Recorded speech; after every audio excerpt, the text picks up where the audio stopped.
All right. Can you guys see my shared screen on the Zoom call? Yeah, cool. Thank you, Melinda. So Robert mentioned to me that he had a 12 o'clock and just wanted me to start rocking and rolling at 12:15. So I sent out this what's on my screen to everybody in the contacts in that email. And this is kind of a follow-up to last week's Lending 101, and this would be part 2. So if nothing else, kind of go through just some topics rather than dwell on any one thing, and spend the entire time just kind of hit some highlights on the industry.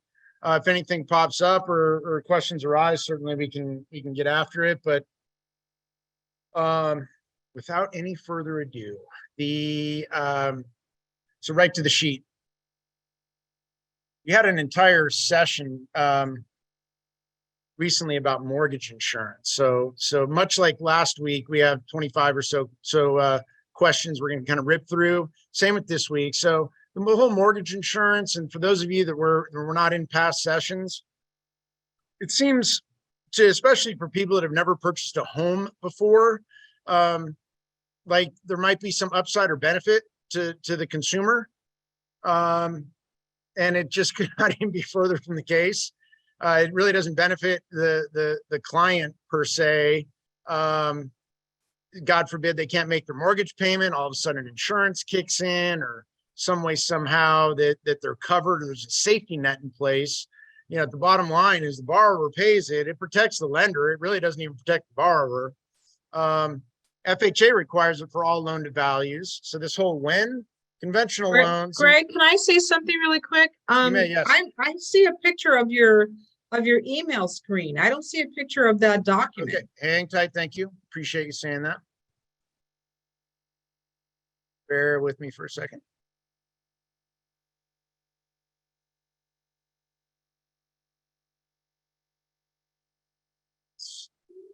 This.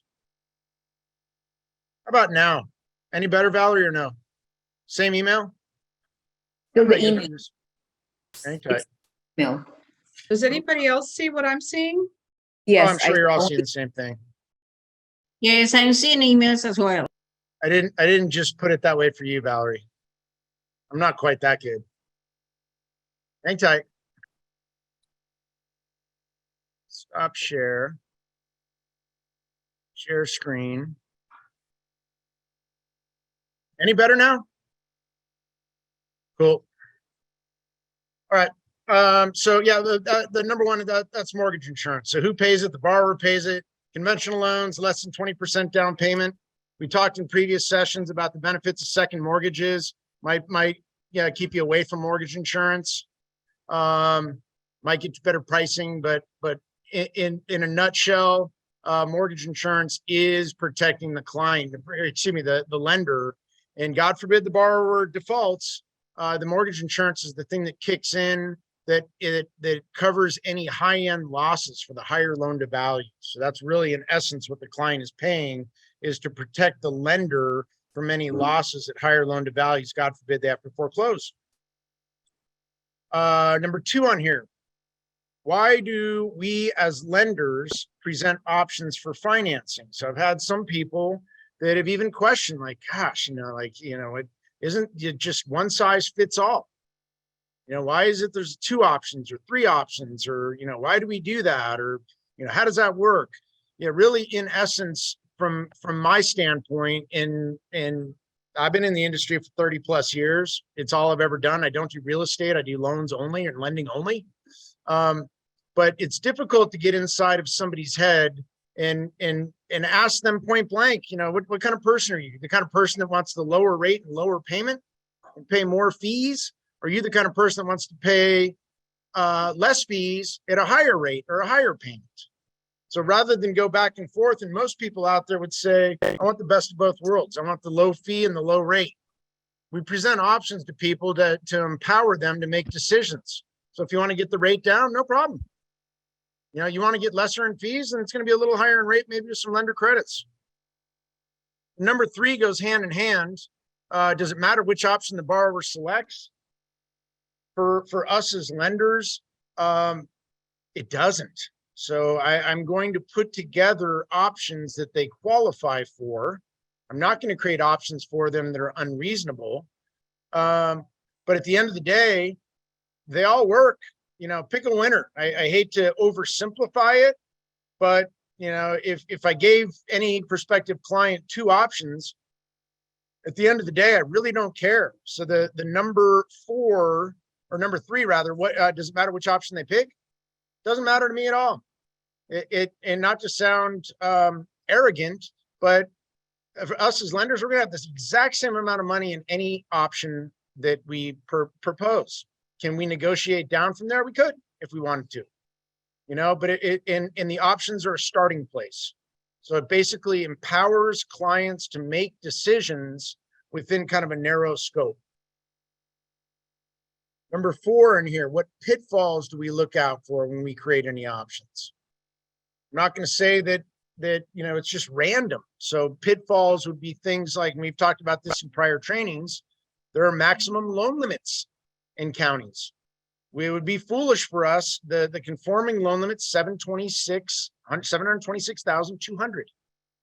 We would be foolish to price transactions for the same 726,200 and have one of the options go to a loan amount higher than that, because they're not going to get that same pricing. So we got to make sure. Other pitfalls would be, you know, we write in and around 80% loan to value. Is there an option that all of a sudden went at 81%? And now mortgage insurance might kick in. So we got to be wide-eyed about stuff like that. I get this next question, number 5, quite often. In fact, just got off the telephone with Karen Myatt, probably 25 minutes or so. And she's got a buyer that's looking at a 3-unit or 4-unit property and wants to know about rental income for a rental property purchase. And this pops up often. So is number 5, is rental income usable to qualify on a rental property purchase? So certainly the rental income is usable, but it's not just pick a number out of the sky. So they're going to go to the extent to verify what is fair market rents with an appraiser. So there's something called a comparable market rent survey.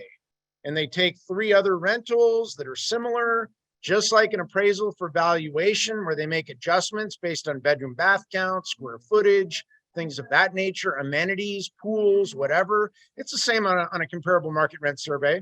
So they're going to verify what current rents are.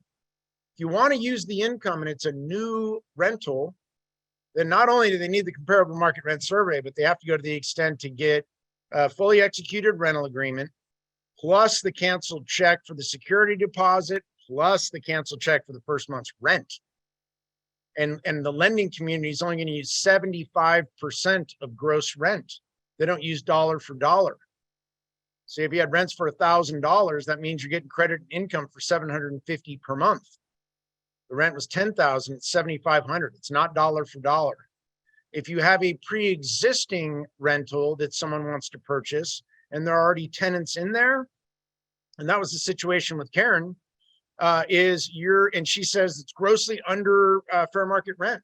The buyer wants to get in there and wants to increase the rents as they can over time. We can only use what we have now. So even though they're undervalued, we can only use what you're currently getting for rents. If it's a pre-existing rental with tenants in there. Number 6, and I'm not going to really dwell on this, but what fees do FHA, VA, or USDA have specific to those programs? They all 3 of them have a fee that each of them allow to be financed on top of the loan amount, but it's a fee specific to that particular agency. FHA, you know, they call theirs upfront mortgage insurance premium. But as much as FHA requires 3.5% down payment, you're going to see, why is the loan amount, if I had $100,000 purchase price, 3.5% down is $3,500. The base loan amount would be $96,500. Why is the loan amount higher than $96,500 on the approval letter? What's going on? I thought it was 3.5% down because they can finance the upfront mortgage insurance premium. VA's got something called a funding fee. Depends on how often you've used it. first time or subsequent. If you have a VA disability, you might be able to get out from under that. But for a first time usage, VA funding fee is 2.3%. So with VA, in essence, it's 100% financing. So you can get the purchase, for 100% base loan amount. But if you have no VA disability and it's a first time usage, $100,000 purchase is not a $100,000 loan. It's 2.3% funding fee. So the new loan amount would be $102,300. So the VA in that example is actually lending 102.3% loan to value. So they're actually over encumbering the property. It's been this way forever. It's nothing new. USDA's got something called a guarantee fee, and it's 2%. They tack it on top of the loan amount too. Number 7, and not going to dwell on it, but why would anybody use these programs? All comes down to what people need.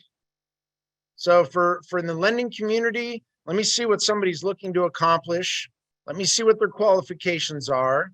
And then if you're half decent and or great at what you do, I'm going to put you into the program that's best suited for you for the most favorable terms.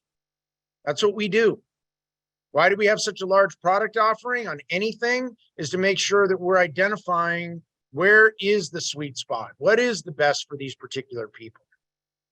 Okay. And I'm not going to just throw somebody into a product or program that would be to their detriment when there's something that might be better suited, better served.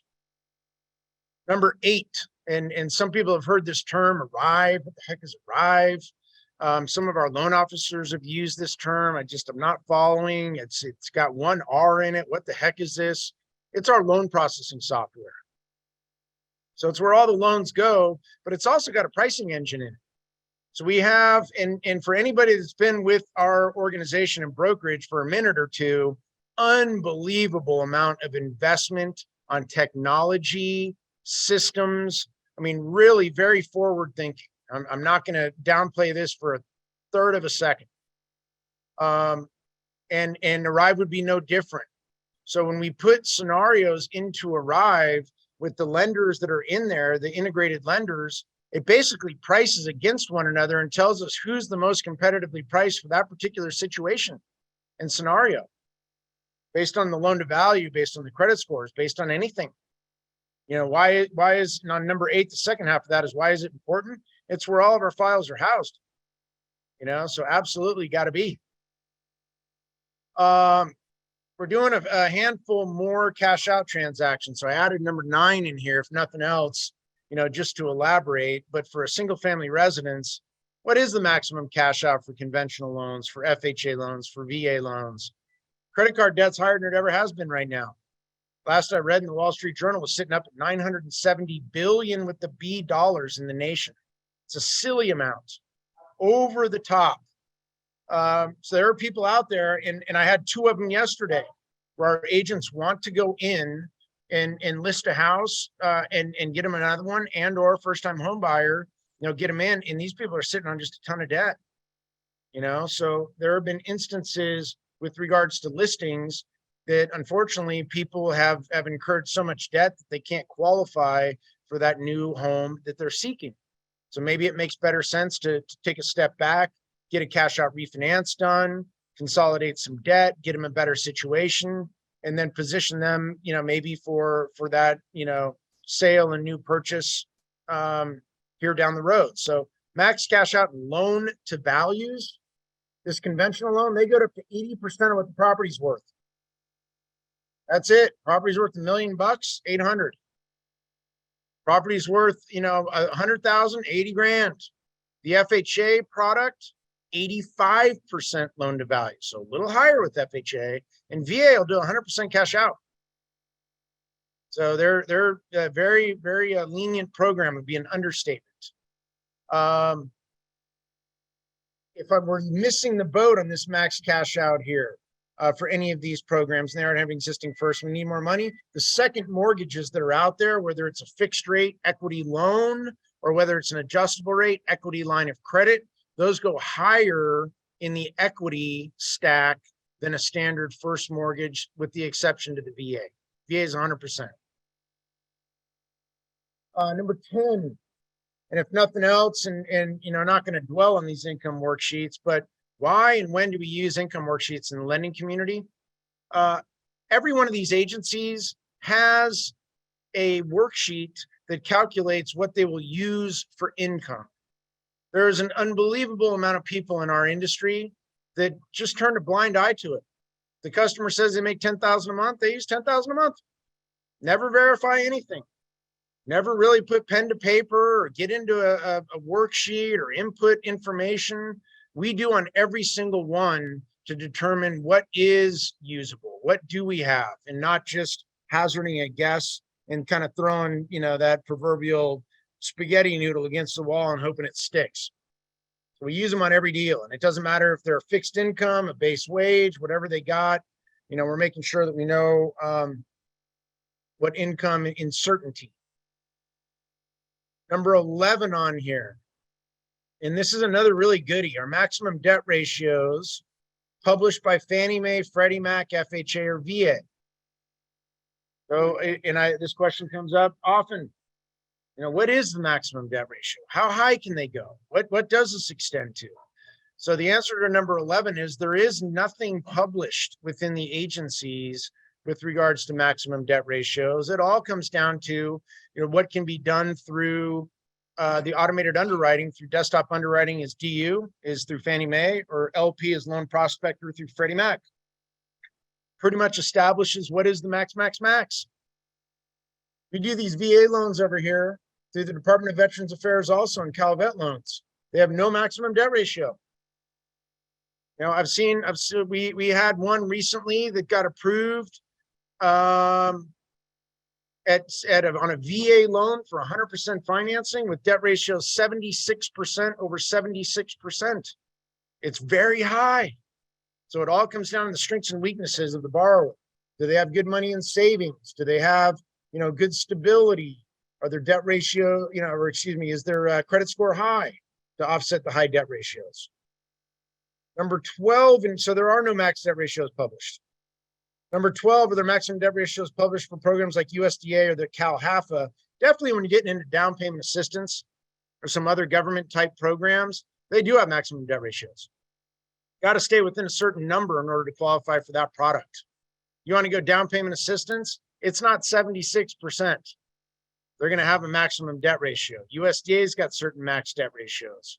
Even the programs that have maximum debt ratios, most of them have the set debt ratio that would be acceptable to anyone. And then they have a little higher debt ratio if you have what's called compensating factors.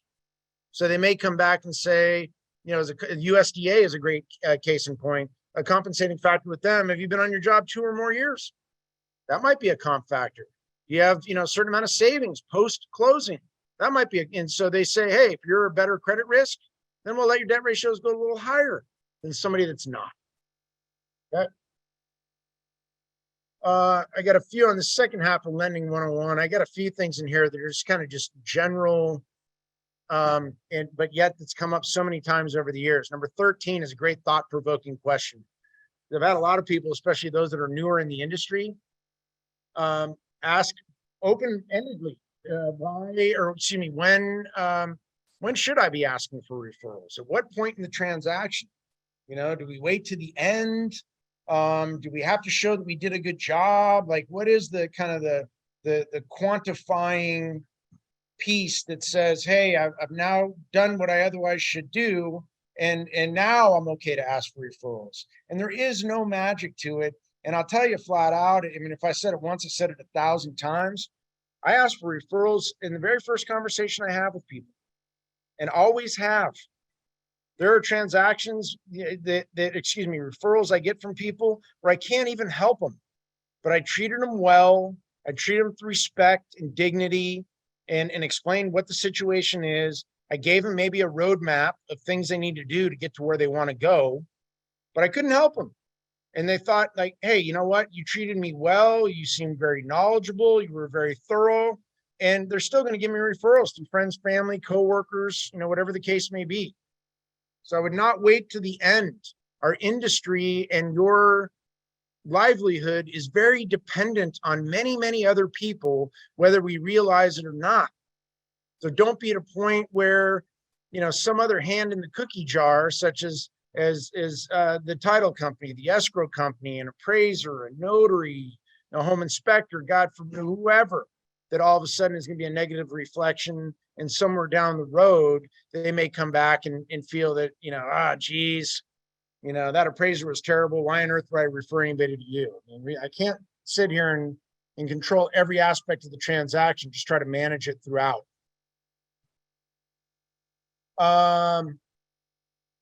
Number 14, when does a purchase or refi close escrow?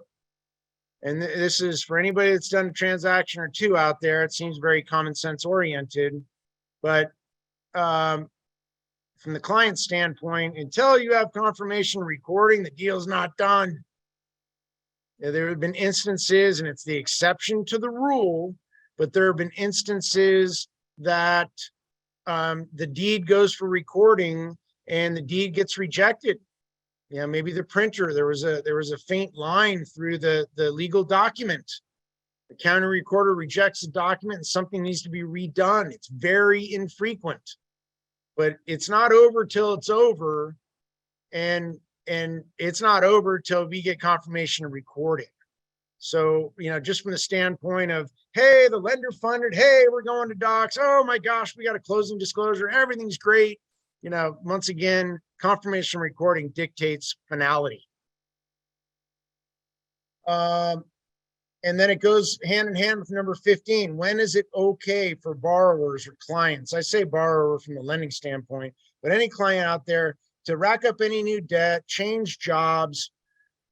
I have no problem with people changing jobs or incurring new debt as long as we're talking about it up front. So for us as lenders, and we pre-qualify somebody or put any, purchase or refinance transaction together, we do coach our clients to suggest, please don't incur any additional debt or don't change jobs without at least talking to me first. If you're overly qualified and you can afford this $850 Tesla car payment, I have no problem. Go buy the Tesla. Done deal. If it turns out it's going to be a deal killer and incurring that $850 payment here, throws you right out of the transaction you're seeking, I'd be the first to tell you, is there any way we can hold off until we have confirmation of recording to go buy the Tesla the very next day? Same with changing jobs. If the job change does not affect your ability to qualify, change jobs. I got no problem with it. If it does affect your ability to qualify, once again, I'd be the first one to say, is there any way we can hold off on the new job, get you closed, get confirmation recording? If it's a purchase, get the house key, get in. At that point in time, go into the new job. May we Okay. ask you a question? Yes. All right. So when somebody switches jobs, for instance, in the military, but they are doing exactly the same job, just at a different employer or a different place, can they write a letter of explanation? It's still the same job, but it's just for a different company? So yeah, if you're, great question, Laura. If you're in the same industry, no problem. Here's where I'll say changing jobs gets into a pickle. And this is I'm not even going to say a pickle. It's a pile of crap, quite frankly, is when people change jobs and they go from a job where they got base wage and they go to a job that's giving them largely commission income. In the lending industry across the board, if you're on variable income, commission is variable income. It's not, well, I get the exact same commission every single pay period. No, it doesn't work like that. So commission goes up and down. Overtime goes up and down. So if you go from base pay into a commission job, it's going to be a real problem because you don't have any history of the commission income to be used to qualify and calculate income. Conversely, if you went from a commission-only job and changed into a base pay job and the new salary qualifies for the new loan, all day long, I can get into the new job, you get your first paycheck, done deal. So you can always go from variable income into base pay right away, no problem. I had an individual, I'll give you a great case in point, and this kind of hits home, Lotta, is I had a client that is a debt collector for one of the law firms in downtown LA. And he had been doing it for a while. Very, very good, guys. Great at what he does. I mean, even just on the phone, very, great communicator, really super solid, hard worker. He'd been working with the company for a while and was very successful and making a base salary. And he had a job opportunity with a new employer to go largely commission where he could double his income and go from making low hundred thousands to making mid $200,000 collecting debt. And he said, it's opportunity of a lifetime. It's a deal killer.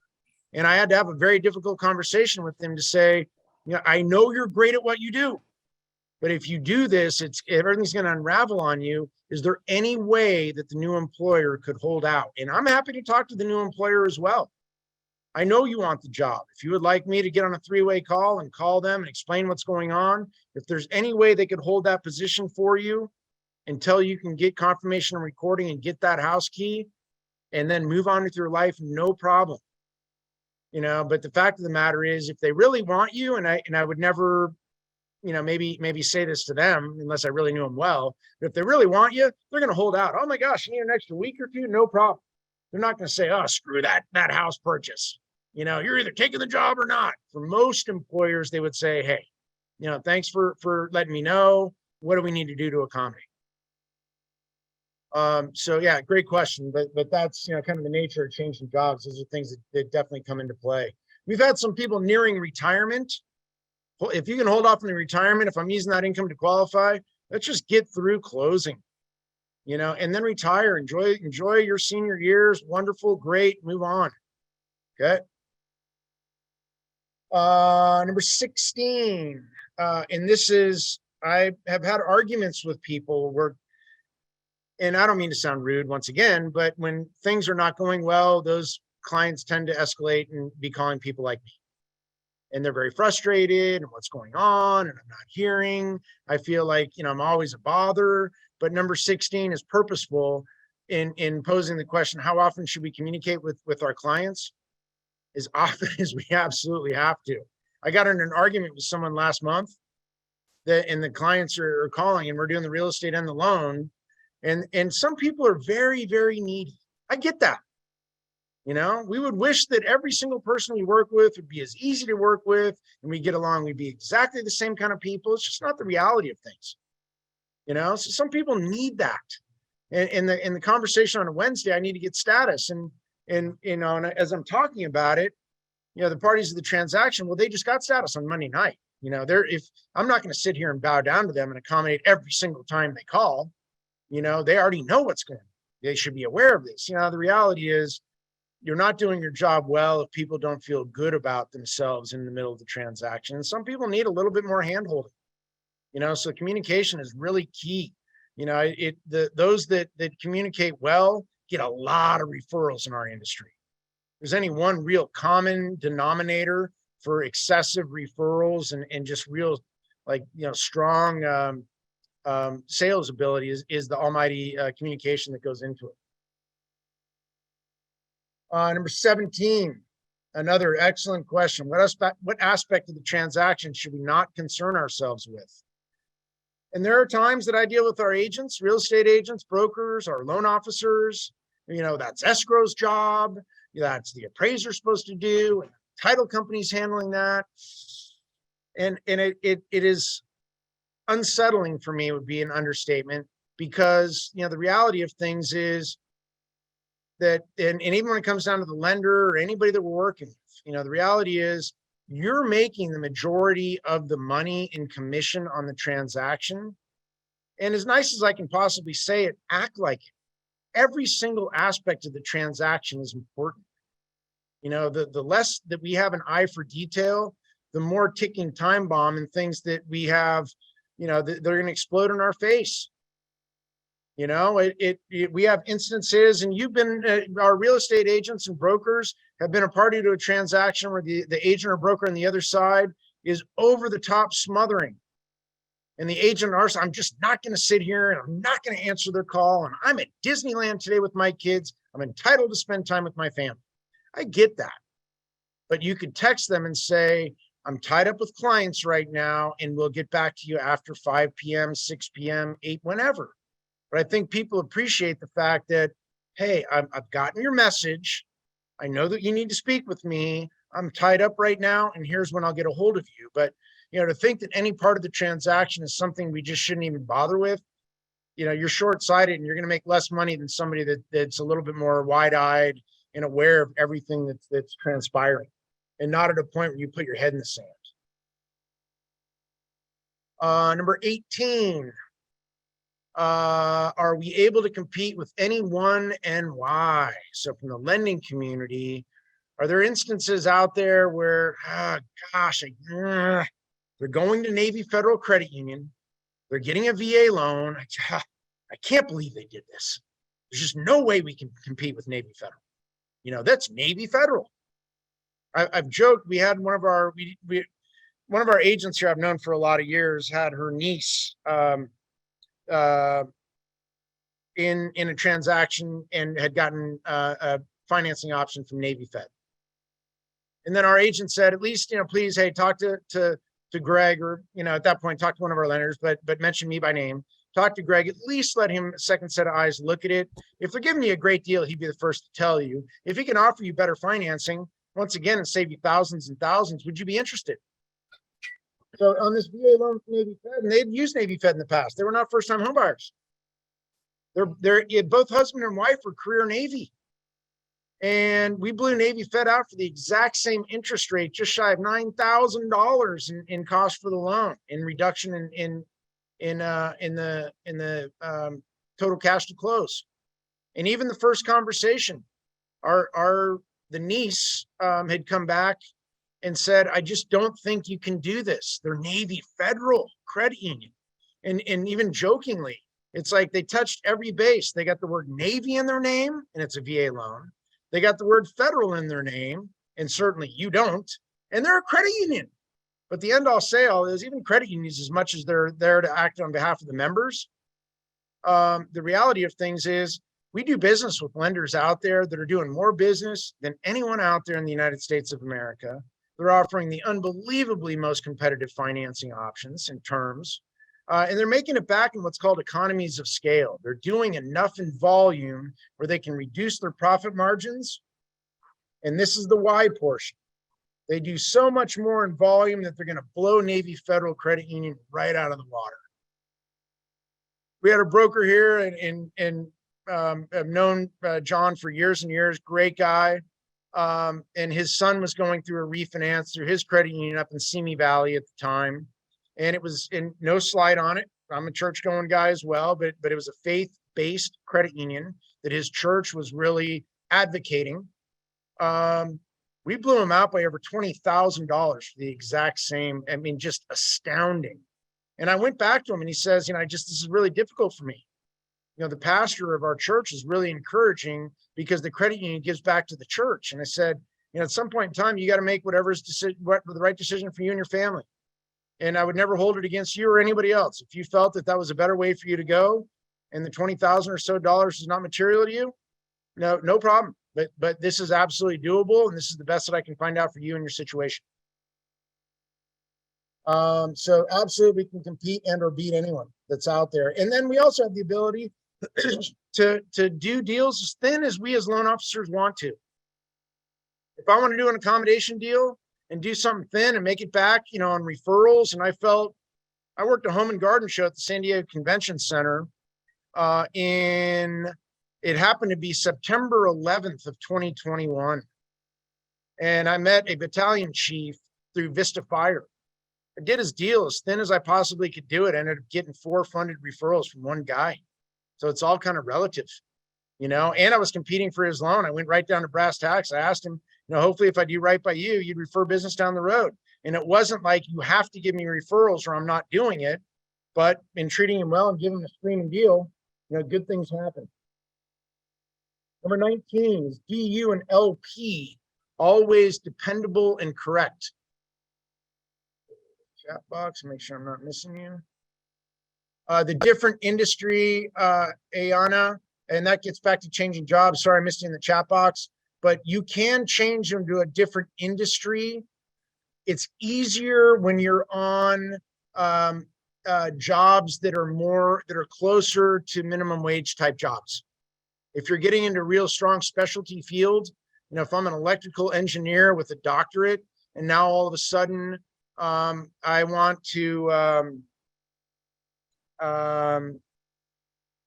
make something up. You know, I'm going to take a job. Sell as- insurance. Yeah, I mean, exactly. It's, you know, it's more difficult on things. But if I'm working, you know, in Amazon fulfillment center, in like a, you know, a warehouse plant, and then all of a sudden I get a job, you know, with a retail store, like, you know, pick anything, you know, even a fast food place or a restaurant or a Farmer Boys or, you know, Bed Bath and Beyond. I mean, on the minimum, like closer to that, those jobs are more prevalent, so it's easier to change industries on those. Okay, so number 19 is DU and LP always dependable and correct. We've talked about this in prior trainings, and I'll kind of touch base on it again. The DU and LP and the findings that are in there are directly correlated to how well-versed and eye for detail the loan officer otherwise is. Did they verify all the income? Did they do the income worksheets? Is everything absolutely correct and solid? Have they gotten the bank statements? Have they verified all that money is sourced and seasoned and we're solid? Have we run the, you know, everything that's into it? When we ran the credit, you know, or all the debts that we hitting with, do we account for everything that might have otherwise a payment to it? We turn a blind eye to something. So I'm not going to say necessarily just because you have an approved eligible on D or LP that, oh yeah, we have this, it should fund any day. It all comes down to what was the quality of the data entry and input with the individual that ran it, as far as, you know, can it stand on its own two legs? What's the LP? LP is loan prospector. And our industry, just like days of yesteryear, everybody used to use this term FICO score.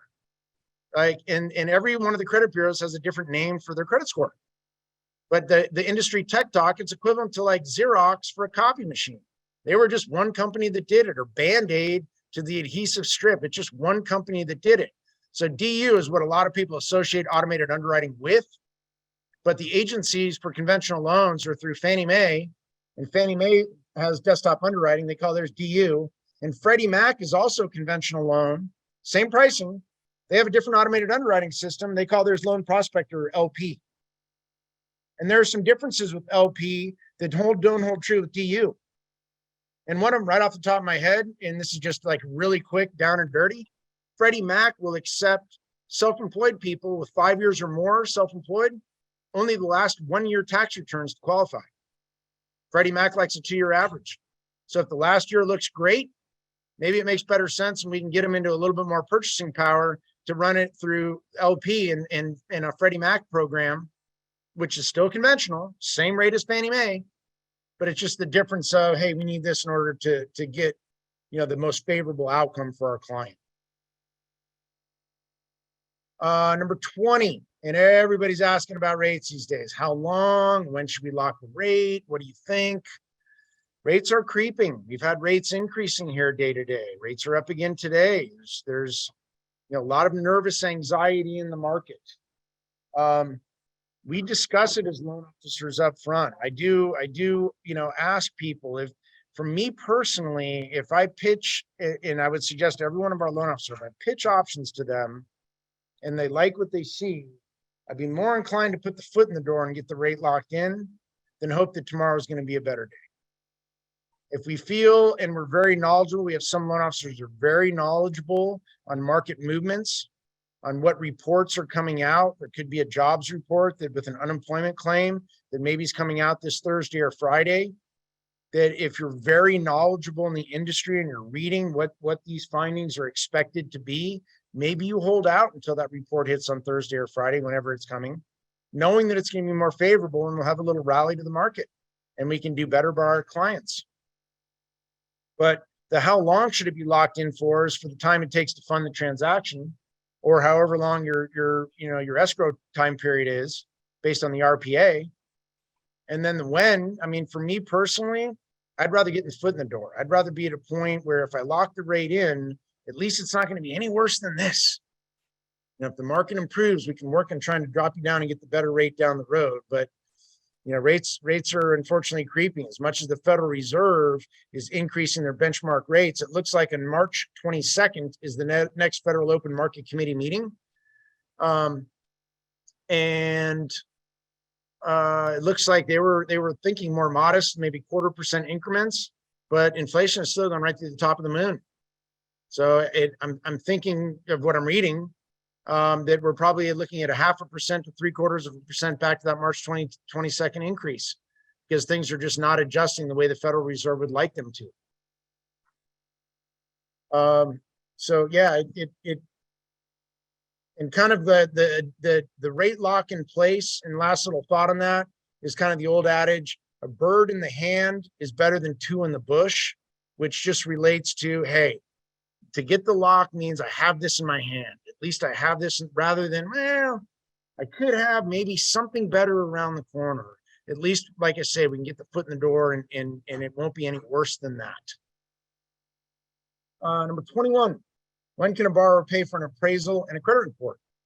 As soon as the initial disclosure goes out to clients, loan estimate is the initial disclosure.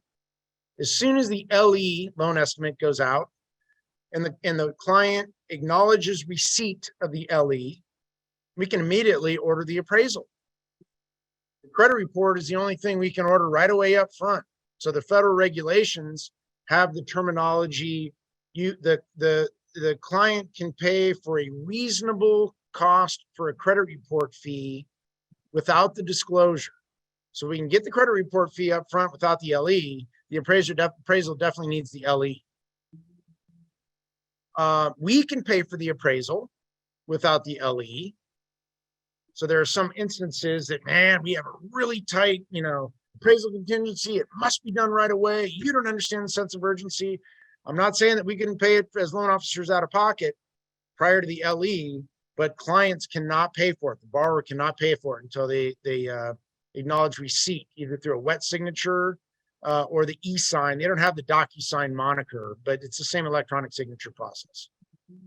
Number 22, we compete for pricing on loans all the time, every day.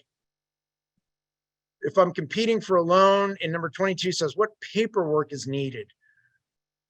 And I take good quality information from clients over the phone. You tell me what your credit score is, I'll take it at face value. You tell me what you make for income, I'll take it at face value. Whatever debt you have, no problem, no problem. But if I'm really getting down to brass tacks and competing dollar for dollar on a loan with someone else, I really got to look at the detailed cost breakdown from the other competitor to make sure we're comparing apples to apples. So many people out there, oh, your closing costs are only $3,000, but yet they didn't disclose title fees, appraisal fees, escrow fees. They have no impound account. It's a government loan. FHA or VA requires impounds be set up. So they lowball, and the term bait and switch is very strong in our industry, but they lowball the bottom line figure to get clients in the door, and then sucker punch them in the middle of the transaction back. Oh yeah, you didn't, that title fee, that's on every transaction. Come on, who didn't know that? So I would rather, if I'm competing, get the broad base of everything it is people are being offered. And if they won't give it to me, I'll still put together the best we got, but it's more difficult to compete apples to apples. If I see someone else's quote, it's very easy for me to go in and just blow it to bits. Number 20, and it doesn't cost anything to compete to the client. It doesn't cost them anything. It costs us a little bit of time, big deal. Number 23, great question. Does it matter if the borrower likes you? I mean, God bless us all, but I mean, at the end, it says respects you at the end of that. I'm in a nice way, and I've done a little over 10 through my companies, and personally, I've done a little over 10,000 transactions over the years. And at the end of the day, it is important if they like me. I mean, not so much really. I mean, it's not like I'm here to make friends. I gotta do my job very well, and be good at what it is that I do and be a good communicator. From a respect standpoint, I think that might be a little bit more important than respect what it is you're bringing to the table in comparison to they really even like you. There's some people that are so good at sales that for me personally, if I were not in the industry and I was looking for a listing agent that would list my home for sale, I'm looking for someone that's freaking nails, that just absolutely is just going to eat somebody up and spit them out. Because at the end of the day, I want them to represent me as best as possible. And who cares about anybody? There's no feelings involved. you know, so it's kind of all relative, but you know, the respect standpoint comes into play when you're offering things that there's a value add. And hand in hand, the end of number 23 in the respect standpoint, no client out there is coming to you if they could do all this stuff themselves. If they had the knowledge and the licensing to do it, why are they contacting you? What do they need you for? So the bare bones fact of it all is, why do they need us? Is because we're damn good at what we do. You know, and I'm going to represent you well, and I'm going to get you to the finish line and get you what you otherwise want, deserve, expect, you know, on and on. Number 24, another broad-based open-ended question. But I'd be remiss in not even bringing it up, but how do we end conversations, emails, or texts with anyone that we deal with?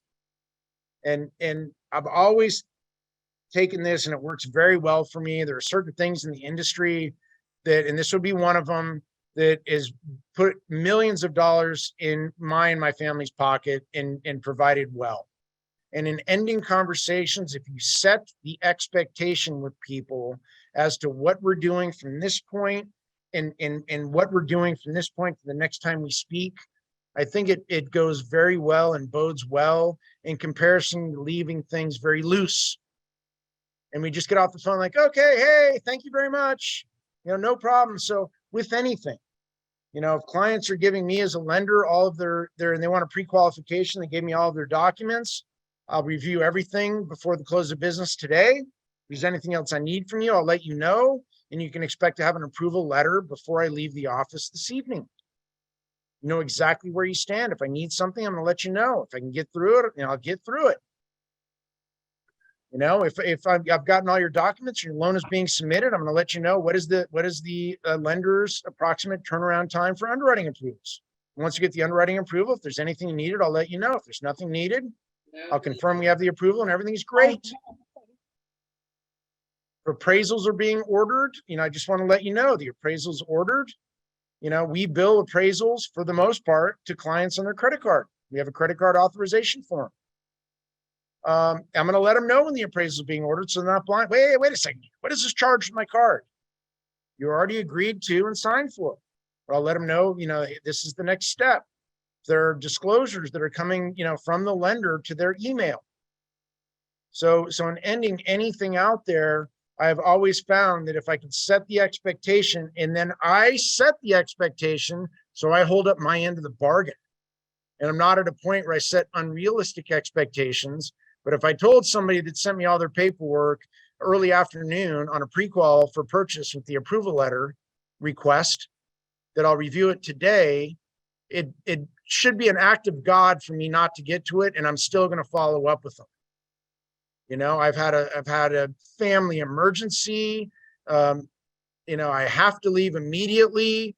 This is what's going on. I will not be able to get to your transaction here before close of business today, but I will get to it tomorrow by such and such a time, and I got to bank on it. I can't continue to kick the can down the road. So if you keep people, I use number 24 in ending conversations. I use this term in training as a proverbial time clock. And if you keep clients on a time clock, and it could be on a prospective buyer, when are you looking to move? I've now established what is the time clock there. If I need paperwork from you, when do you think, here's everything I need from you, pay stubs, W-2s, bank statements, whatever. When do you think you would have those to me? I ask them, I put them on the clock. They are establishing their own turn time.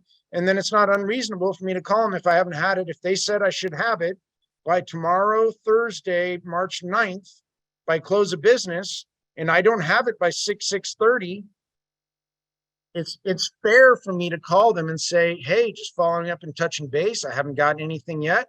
Want to make sure nothing's slipping through the cracks. You know, do you have this paperwork? Geez, there's one other thing I need. I'm struggling, and maybe I can help you find that. Maybe I can help you work through it. Maybe there's something else we can go that's a plan B.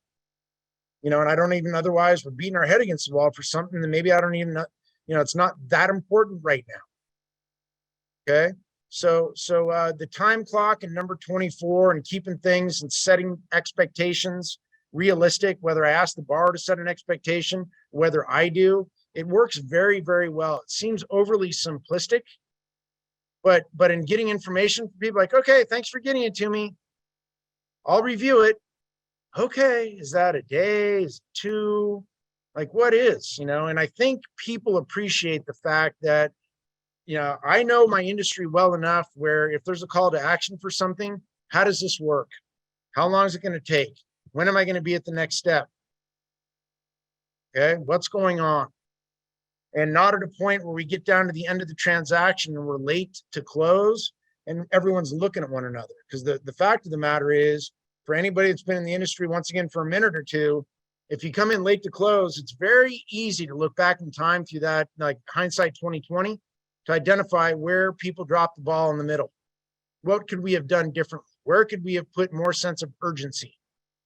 But if we did it throughout the course of the entire transaction, the beauty of it all, and there's nothing more satisfying to have, and from a lender standpoint, to have every single thing knocked out, signed off, ready to fund. And the only thing we need to do on the expected day for funding is just request the wire. Oh my gosh, how nice is that? Nothing else is needed. Every condition is met. Every I is dotted, T is crossed. We wake up that day, we push a button, wires sent, recording documents are sent to the county recorder, for recording. Super easy. I put my contact information at the bottom of everything I put out. If nothing else, there's always things that pop up that seem to be kind of, maybe into the gray area, or outside of the box.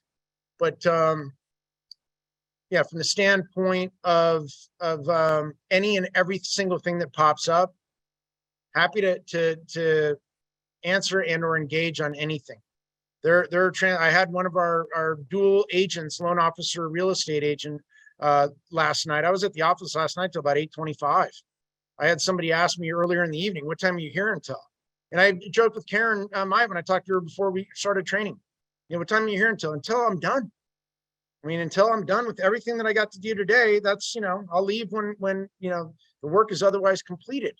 And if I can't get it done, then I'm going to touch base with everybody and explain to them, maybe I'm waiting for something else. Maybe there's a call to action. I have this out to umpteen different lenders and I'll have it wrapped up by tomorrow mid-afternoon or tomorrow close of business, and reset the expectation if there's something else going on. But I got a call from one of our dual agents last night that went after bankruptcy, notice of defaults. And she says, hey, I got all these NODs, I'm looking, I'm trying to call these people, can you help me? And I can come up and help with put together, if you want to write a script, you want a second set of eyes and ears to look at it, you want an angle. And I went back and I said, from a lending standpoint, if they already have the notice of default filed, in the lending community, the notice of default NOD, the notice of trustee sale is right at the 11th hour, the NOTS, and or the eventual foreclosure means that you lost the property and the lender took it back. They all count as a foreclosure on your credit in our industry. So the second the notice of default is filed, congratulations, you got a foreclosure. And all that means from the standpoint of, hey, do we have any loans for somebody that's got an NOD filed? You do, but it's not going to be for any great rate at any higher loan to value. I mean, it's going to be a bit of a tough road to hoe. So, from that standpoint, I would fixate on, hey, can you help these people and get them out from under, turn those into listings. So even in the 30 minutes or so that I talked with Juliana last night, I left it with her and I only do loans. That's, the end all sale is, I want people to succeed, across the board. I don't see that there's really a lot of play there, but, I can help if nothing else. And then went back to her and said, if they filed, then you can go to the extent in public record information, see approximately what the house is worth now. You can see the last original loan amount for the loan. I'd probably tack on, based on that price point, 5-6 months worth of payments on top of that. Because if they have the NOD, they haven't making the payment for a while. And let them know that, hey, I've identified per public record information that not as much as the notice of default has been filed, you have money and equity in this house. You have an opportunity to sell it, get out from under, and take that money and realize it to you and your family, in comparison to just hope and pray, get all the way down to the end of the line, the lender takes it back, and you're left with nothing. Property values in recent years, in COVID, that 2019, 2020, property values are going up 20% per year. was unbelievable. It's settled now. We all know that. But for anybody that's owned their property for 4 or 5 years, do they have equity? Yeah. You know, is a lender looking at that? Yeah. You look back in 07, 08, when property values went down 50, 60%. Why were lenders so willing to modify loans? Because there was no equity. There was no plan B. So from the standpoint of modifying the loan, in essence, if they took the property back, then they're going to realize their loss and have to write that off as a bad debt. And instead, they would modify the loan, extend that term out. Maybe they didn't get paid back in the time frame they originally wanted, but they still got paid. They still made money, and they waited for property values to rebound and appreciate and get themselves in a better equity position. You know, these days we're not sitting at negative equity. So these days, for people that are in that bind, I only bring that up because it doesn't necessarily have to be, you know, something that's like a lending question guideline or whatever. If I can help on anything, happy to. If it's beyond the scope for me, I'd be the first one to tell you. I'm definitely, for anybody that knows me at all, I definitely am not going to talk out my backside and just offer things and just random, just, you know, shoot from the hip. So, yeah, definitely. And that, you know, even as much as I mentioned earlier today about the investment that our brokerage and the organization makes in our people, and it's the staff, our sales agents, everybody.